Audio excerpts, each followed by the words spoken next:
Hello everyone! Welcome back to my YouTube channel. So ngayong araw ay tuturo ko naman sa inyo kung paano gumawa ng isang masarap na homemade lasagna. Gustong-gusto po ito ng mga anak ko kaya siguradong magugustuhan rin po ito hindi lang ng mga anak ninyo kundi ng inyong buong pamilya. Sa mga nagbabalak pong magnegosyo dyan, pwede nyo rin po itong gawing pangnegosyo. So simulan na po natin yung paggawa ng ating homemade lasagna. Ito po yung mga ingredients na kakailanganin natin. Gagamit po tayo dito ng all-purpose flour, ng sugar, minced garlic, chopped onion, ground beef,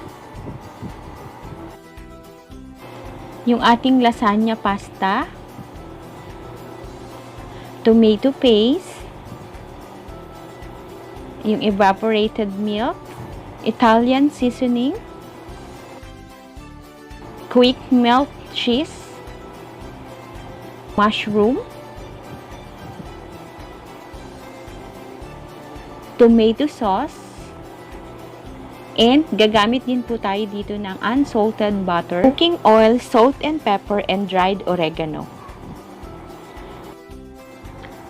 So, magpapakulo lang po tayo dito ng water and then, pag kumukulo na, ilagay na po natin yung ating lasagna pasta. Hihintayin lang po natin na maging al dente na po yung texture ng ating lasagna and pag ganito na po yung texture nyo, pwede na po natin itong hanguin.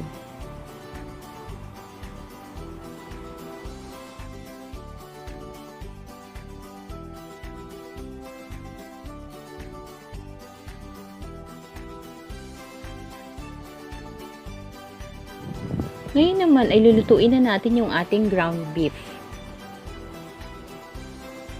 Hintayin lang po natin ito na maging brown na po yung color.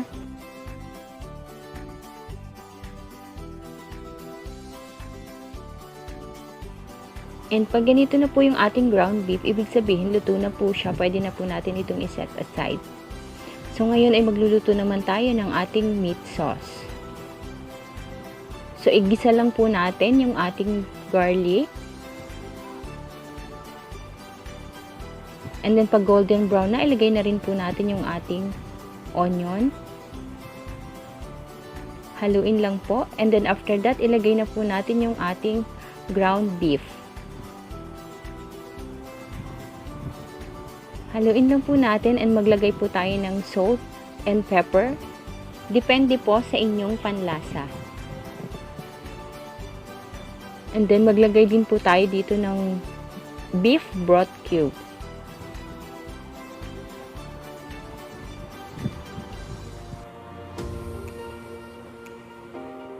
So, ilagay na rin po natin yung ating tomato paste.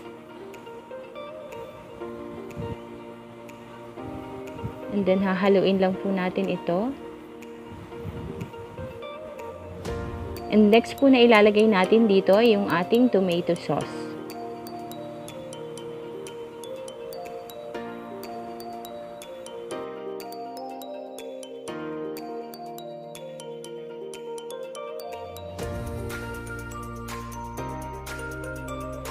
And ilagay na rin po natin yung ating dried oregano. Haluin lang po natin ito. And hintayin lang po natin itong kumulo. And ilagay na rin po natin yung ating mushroom.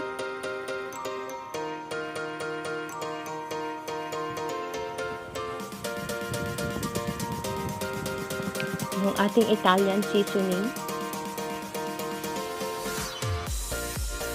Haluin lang po natin.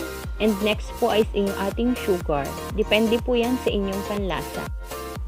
Hintayin lang po natin itong kumulo ng 3 to 5 minutes and pwede na po natin itong hanguin. Naman po ay lulutuin na natin yung ating white sauce. So, nagtunaw lang po tayo dito ng unsalted butter. Then, ilagay na po natin gradually po yung paglalagay ng ating all-purpose flour. Mahina lang po yung ating apoy para hindi po masunog yung ating butter and yung ating all-purpose flour. So, after po nating malagay yung ating all-purpose flour, Haluin lang po nating mabuti, mabilis lang po yung paghalo para hindi masunog. And after that, ilagay na po natin yung ating evaporated milk. Gradually din po yung paglalagay ng ating evaporated milk.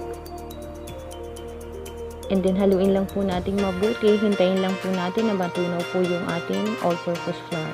And then pag ganito na po, pwede na po tayong maglagay ng ating Quickmelt cheese. Haluin lang po ulit na maigi. So pag ganito po, mahina lang po yung apoy natin para hindi po siya masunog. And then maglagay na rin po tayo ng salt and pepper na depende po sa inyong panlasa. Then haluin lang po natin. And pakuluin lang po natin ito ng mga 3 to 5 minutes. And then after that, pwede na po natin itong hanguin. Ngayon naman po ay magle-layering na po tayo. Lalagyan lang po natin ng meat sauce yung ating pan. And after po ng meat sauce ay yung ating white sauce.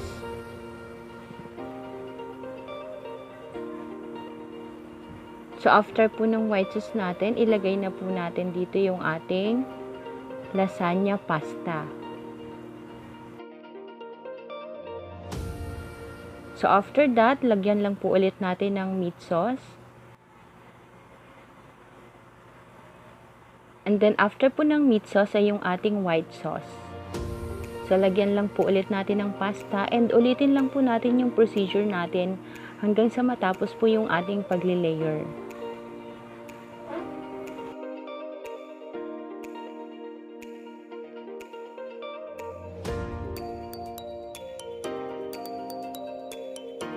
Once na matapos na po yung ating pagli-layer, sa pinakaibabaw po nito ay maglagay lang po tayo ng Quickmelt cheese. And then mas marami po, mas maganda, mas masarap. And then after po nito, ilagay lang po natin ito sa ating oven toaster. Isat lang po natin ito sa 5 minutes. So after 5 minutes, ito na po yung ating homemade lasagna na napakasarap. At siguradong uulit-ulitin nyo po itong gawin. So sana nag-enjoy po kayo sa panonood at sana nagustuhan nyo po ang recipe natin today. Gusto ko lang din pong magpasalamat sa lahat ng mga nag-subscribe po sa aking channel. And kung bago ka lang po sa aking channel, please don't forget to hit like, share, subscribe, and turn on the notification bell para updated po kayo kung may mga bagong videos po ako. Maraming salamat po sa panonood. Bye!